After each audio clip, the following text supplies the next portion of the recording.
মদিনার মসজিদে নববীর পাশেই তখন দিনের আলোয় ঝলমল করছে।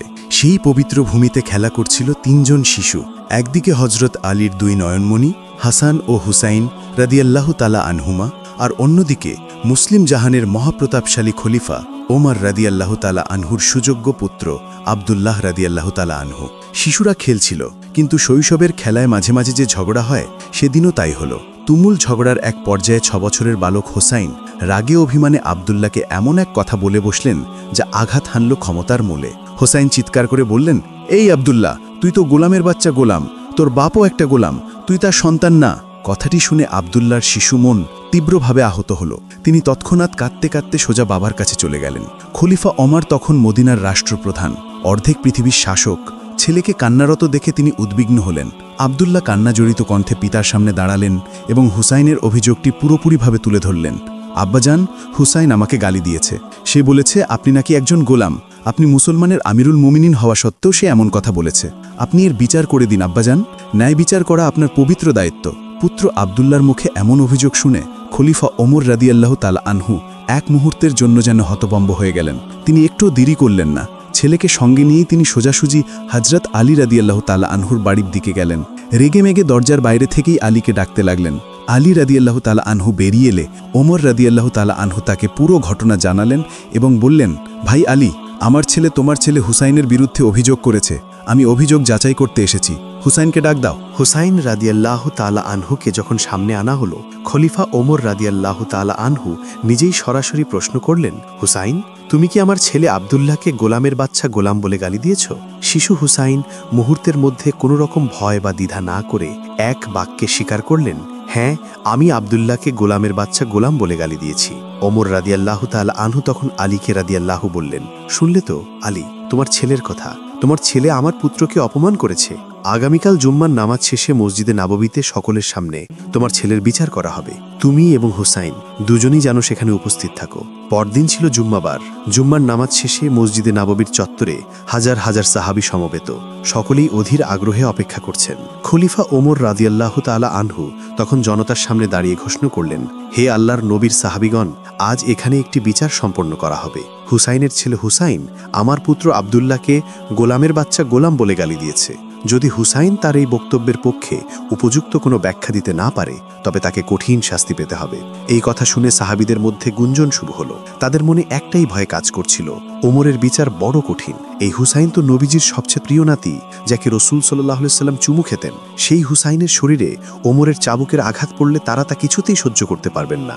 সাহাবীরা তখন আমিরুল মুমিনিনকে অনুরোধ করলেন, ইয়া আমিরুল মুমিনিন, হুসাইনের বিচারটি কি না করলে হয় না? কিন্তু ওমর রাদিয়াল্লাহু তাআলা আনহু ছিলেন ন্যায়ের প্রতীক। তিনি আবেগ বর্জন করে দৃঢ় কণ্ঠে বললেন, কিয়ামতের দিন আল্লাহর দরবারে যদি আমি ধরা খাই এবং আল্লাহ জিজ্ঞেস করেন, ওমর, তুমি নবীর নাতি বলে হুসাইনের বিচার করুনি, তবে কে সেদিন আমার পক্ষ হয়ে জবাব দেবে? না, আমাকে হকের উপর অটল থাকতেই হবে, বিচার হতেই হবে।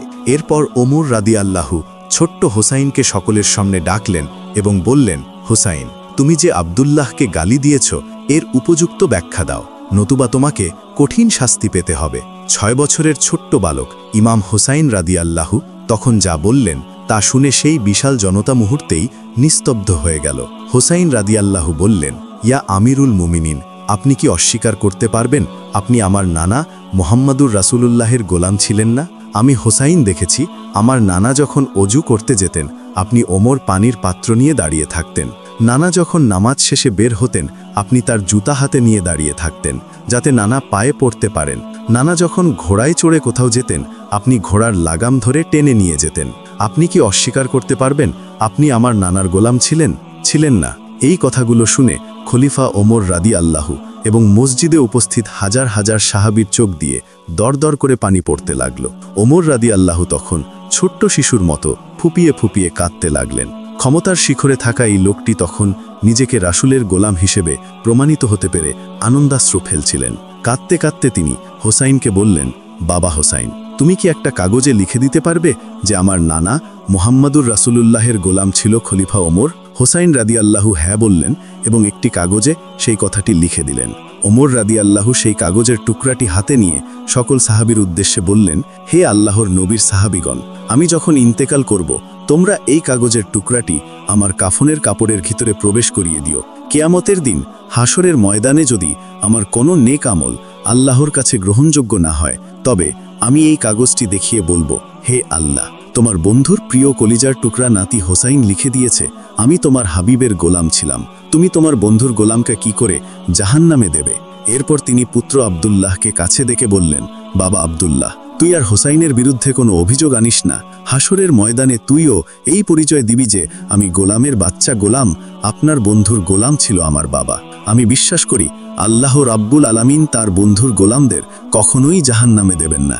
মহানবী হজরত মোহাম্মদ সাল্লাল্লাহু আলাইহি ওয়াসাল্লাম একদিন একজন সাহাবীর প্রয়োজনে এক ইহুদি ব্যক্তির কাছ থেকে কিছু ঋণ গ্রহণ করেছিলেন। একটি নির্দিষ্ট তারিখের মধ্যে ঋণ পরিশোধের কথা ছিল। তারিখটি তখনও বাকি। একদিন নবীজি কয়েকজন মহান সাহাবীকে নিয়ে একটি জানাজার নামাজ থেকে ফিরছিলেন। তার সঙ্গে ছিলেন হজরত আবু বকর রাদিয়াল্লাহু এবং হজরত ওমর রাদিয়াল্লাহু এর মতো ব্যক্তিত্ব। ঠিক সেই সময় ঋণদাতা সেই ইহুদি লোকটি ভিড়ের মধ্যে এসে রাসূলকে সাল্লাল্লাহু আলাইহি ওয়াসাল্লামকে থামালো। সে অত্যন্ত রাগত স্বরে অভদ্র ভাষায় নবীজির সাল্লাল্লাহু আলাইহি ওয়াসাল্লামের গলার চাদর ধরে টান মারল এবং বলল, ও মোহাম্মদ, আমার ঋণ পরিশোধ করো। আমি তো তোমাদের পরিবারকে চিনি, একবার ঋণ নিলে তোমাদের আর খবর থাকে না। এই অপমানজনক ঘটনা দেখে সাহাবীরা ক্ষোভে ফেটে পড়লেন। বিশেষ করে ওমর রাদিয়াল্লাহু, তার রক্ত টক বক করে ফুটতে শুরু করল। তিনি তো মদিনার শাসক। নবীজির এক ইশারায় তিনি হাজার মানুষের গর্দান উড়িয়ে দিতে পারেন। নিজের নেতাকে এত বড় অপমান, তাও আবার নির্ধারিত তারিখের আগে। ওমর রাদিয়াল্লাহু কিছুতেই সহ্য করতে পারলেন না। ওমর রাদিয়াল্লাহু তৎক্ষণাৎ স্বভাবসুলভ ভঙ্গিতে বললেন, ইয়া রাসূলুল্লাহ, আপনি শুধু অনুমতি দিন, আমি তার দেহ থেকে মাথা বিচ্ছিন্ন করে ফেলি।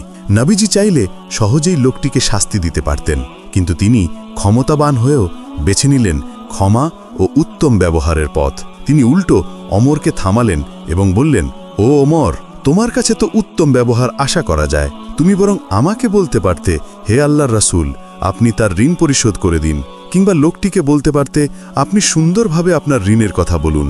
এরপর রাসূল সাল্লাল্লাহু আলাইহি ওয়াসাল্লাম ওমরকে নির্দেশ দিলেন, ওমর, যাও, তার সাথে এবং তাকে তার প্রাপ্য ঋণ পরিশোধ করে দাও।